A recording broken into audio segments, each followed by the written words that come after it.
ഇന്ന് ആലപ്പുഴ പൂന്തോപ്പിലാണ് ഞങ്ങളുടെ പ്രോഗ്രാം. പൂന്തോപ്പ് ഫെസ്റ്റിനോടനുബന്ധിച്ച് ഞങ്ങൾക്കിന്ന് 2 പ്രോഗ്രാമാണ് ഈ സ്റ്റേജിലുള്ളത്. കുറേ നാളുകളായി ഇങ്ങനൊരു പ്രോഗ്രാം ചെയ്തിട്ട്, അതായത് എനിക്കൊന്ന് ആദ്യമായിട്ട് തന്നെയാണ് എൻ്റെ ജീവിതത്തിൽ ഞാൻ ചെയ്യുന്നത്. ഒരു സ്റ്റേജിൽ തന്നെ ഒരു ദിവസം 2 പ്രോഗ്രാം.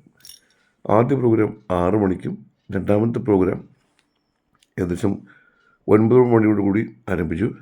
ഇന്നലെ സുധീറാണ് പ്രോഗ്രാമിന് വേണ്ടി വന്നത്.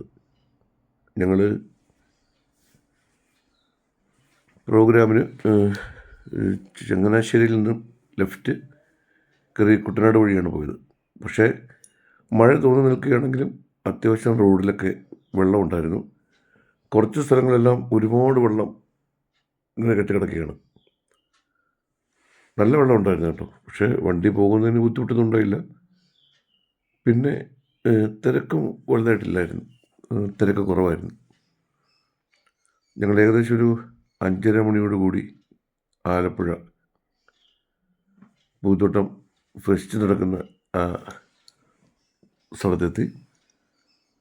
നല്ല അന്തരീക്ഷമായിരുന്നു. പിന്നെ അങ്ങോട്ട് പോകുന്ന വഴിക്കൊന്നും കുറച്ച് സ്ഥലത്തൊക്കെ വെള്ളമില്ലാത്ത സ്ഥലമുണ്ടായിരുന്നു. നിശാന്ത് ഉണ്ടായിരുന്നു. നിശാന്ത് അവൻ്റെ ചെവിയും കേൾക്കാൻ പറ്റില്ല, സംസാരിക്കാനും പറ്റില്ല. പക്ഷെ അവൻ ഭയങ്കര ഒബ്സർവേഷനാണ്. എന്നെയൊക്കെ അവൻ അടിപൊളിയായിട്ട് അനുകരിക്കും കേട്ടോ. നല്ല നല്ല ക്യാരക്ടറാണ് അവൻ്റെ. വിനയൻ പ്രോഗ്രാമിന് വേണ്ടിയിട്ടുള്ള ആദ്യ ഷോയ്ക്ക് വേണ്ടിയിട്ടുള്ള ഒരുക്കത്തിലാണ്. ഫാസിയുണ്ട്, വൈക്കം, നമ്മുടെ സുഹൃത്തുക്കളെല്ലാവരും ഉണ്ട്. ഇന്ന് സ്കിറ്റ് കളിക്കാൻ ഫാസി, പോൾസൺ, അതുപോലെ തന്നെ അജീഷ് കോട്ടയം, അജീഷ് ഇടനും. ഇന്നത്തെ പ്രോഗ്രാം എൻ്റെ കോർഡിനേറ്റർ പ്രശസ്ത മജീഷ്യനായ വിൽസൺ ചെമ്പക്കുളമാണ്. ആ സ്റ്റേജിൽ കണ്ട പ്രത്യേകത വെച്ച് കഴിഞ്ഞാൽ ആ ഓഡിറ്റോറിയത്തിൽ ഫാൻ കണ്ടു. ഭയങ്കര വലിപ്പമുള്ള കാറ്റാടി പോലുള്ളൊരു ഫാൻ. കൃത്യം 6 മണിക്ക് തന്നെ ഞങ്ങൾ ആദ്യത്തെ ഷോ ആരംഭിച്ചു. പൂന്തോപ്പ് ഫെസ്റ്റ് 2025 നിറഞ്ഞ സദസ്സിന് മുമ്പിലാണ് ഞങ്ങൾ പ്രോഗ്രാം അവതരിപ്പിച്ചത്. സുമേഷ് അയ്യൂരിൻ്റെ ആദ്യ ഭക്തിഗാനത്തോടു കൂടി ഞങ്ങളുടെ പ്രോഗ്രാം സ്റ്റാർട്ട് ചെയ്തു. നല്ല മനോഹരമായ സിനിമാറ്റിക് ഡാൻസ് ഉണ്ടായിരുന്നു, സ്കിറ്റ് ഉണ്ടായിരുന്നു, മാജിക് ഷോ ഉണ്ടായിരുന്നു, സ്പോട്ട് ഡബ്ബിംഗ് ഉണ്ടായിരുന്നു. ഇതിപ്പോൾ എന്നെ പരിചയപ്പെടുത്തിയപ്പം ആദ്യത്തെ സ്റ്റേജിൽ വരുന്നത് അതായത് ഒരു സ്റ്റേജിൽ തന്നെ 2 പ്രാവശ്യം വിഷമിട്ട് വരേണ്ട ഒരു ഭാഗ്യമുണ്ടായി. ഞാൻ വന്നതിന് ശേഷം 2 വാക്ക് സംസാരിച്ചു. 2 മിമിക്രിയൊക്കെ കാണിച്ചതിന് ശേഷം ഞാൻ പതുക്കെ നൈസായിട്ട് അകത്തേക്ക് പോയി. നല്ല പ്രോഗ്രാമാണ് കേട്ടോ. കാരണം ഫാമിലിയോട് കൂടിയിരുന്ന് കാണാൻ പറ്റുന്ന, അതായത് ദ്വയാർത്ഥങ്ങളോ ഒന്നുമില്ലാത്ത വളരെ നല്ല ഒരു പ്രോഗ്രാമാണ്. ആദ്യത്തെ പ്രോഗ്രാം ഏകദേശം ഒരു 8:15 കഴിഞ്ഞു. നല്ല സപ്പോർട്ടായിരുന്നു ജനങ്ങൾ. ആ പ്രോഗ്രാമിൻ്റെ ഇടയിൽ ആശംസകൾ അറിയിക്കാനായി, പൂന്തോപ്പ് പ്രശ്ന ആശംസ അറിയിക്കാനായി ബഹുമാനായ ആലപ്പുഴ MLA ചിത്തരഞ്ജൻ സാർ എത്തി. അതിനുശേഷം വീണ്ടും ഞങ്ങളുടെ പ്രോഗ്രാം തുടർന്നു. നല്ല ഓഡിയൻസൊക്കെ ഉണ്ടായിരുന്നു കേട്ടോ. അതുപോലെ തന്നെ ഫുഡും ബാക്കിയുള്ള എല്ലാ കാര്യങ്ങളും അവിടെ തന്നെ ഉണ്ടായിരുന്നു. ഫസ്റ്റാണ്. ഞങ്ങൾ ഏകദേശം ഒരു 9 മണിയോടുകൂടി ഞങ്ങളുടെ ആദ്യത്തെ ഷോ കഴിഞ്ഞു.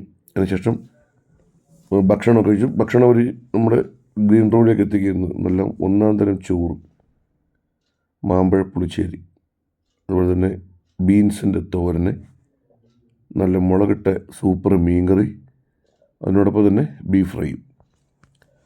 ഒരു 8-9 മണിയാകുമ്പോഴത്തേക്ക് ഞങ്ങൾ ഭക്ഷണം കഴിച്ചിട്ട് അടുത്ത ഷോ 9:30-ക്കാണ് അടുത്ത ഷോ ആരംഭിച്ചത്. ആദ്യം ഇരുന്ന ഓഡിയൻസ് അല്ല, രണ്ടാമത് ടിക്കറ്റ് പ്രോഗ്രാമായിരുന്നു ഇത്.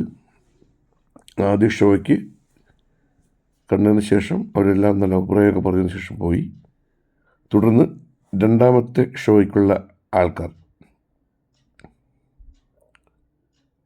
ഈ ഓഡിറ്റോറിയത്തിലേക്ക് പ്രവേശിച്ചു. ഇത് രണ്ടാമത്തെ ഷോയ്ക്കുള്ള ഓഡിയൻസാണ് വന്നിരിക്കുന്നത്. ഈ ഷോ ഏകദേശം 9:30 ആരംഭിച്ചു. ആദ്യത്തെ പ്രോഗ്രാം തന്നെയാണ് വീണ്ടും അവതരിപ്പിച്ചത്. ഓർഡറൊക്കെ അങ്ങോട്ടും ഇങ്ങോട്ടൊക്കെ ഒന്ന് മാറ്റം വരുത്തി. രണ്ടാമത്തെ ഓഡിയൻസും വളരെ സപ്പോർട്ടുള്ള ആൾക്കാരായിരുന്നു. അവരും പ്രോഗ്രാം നല്ലപോലെ എൻജോയ് ചെയ്തു.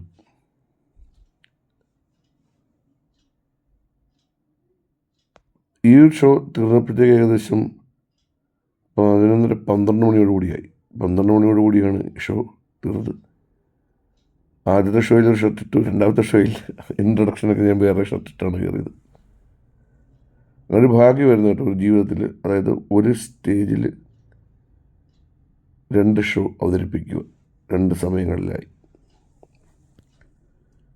ദൈവ ഭാഗ്യം കൊണ്ട് മുത്തോപ്പ് ഫെസ്റ്റിവലിനെ അവതരിപ്പിച്ച 2 ഷോയും നല്ല വിജയമായിരുന്നു. മികച്ച പ്രകടനങ്ങളാണ് എല്ലാ കലാകാരന്മാരും കാഴ്ചവെച്ചത്. ഓഡിയൻസിൻ്റെ സപ്പോർട്ട് എടുത്ത് പറയേണ്ടതായിരുന്നു. വളരെ നല്ല രീതിയിലാണ് ഞങ്ങൾക്ക് സഹകരണം തന്നത്. അതിനുശേഷം ചെയിൻസോമോടുകൂടി ഞങ്ങളുടെ ഈ പ്രോഗ്രാം വൈൻഡപ്പ് ചെയ്തു. തിരിച്ച് വീട്ടിലേക്ക് പോകുന്ന വഴിക്ക് ഈ റോഡിൽ അത്രത്തോളം വെള്ളക്കെട്ടില്ലായിരുന്നു. ഒരു ഭാഗത്ത് മാത്രം നല്ല വെള്ളം ഉണ്ടായിരുന്നു. അങ്ങനെ ഏകദേശം ഒരു 4 മണിയോടുകൂടി ഞാൻ തിരിച്ച് വീട്ടിലെത്തി. നല്ല പ്രോഗ്രാമായിരുന്നു. Thank you.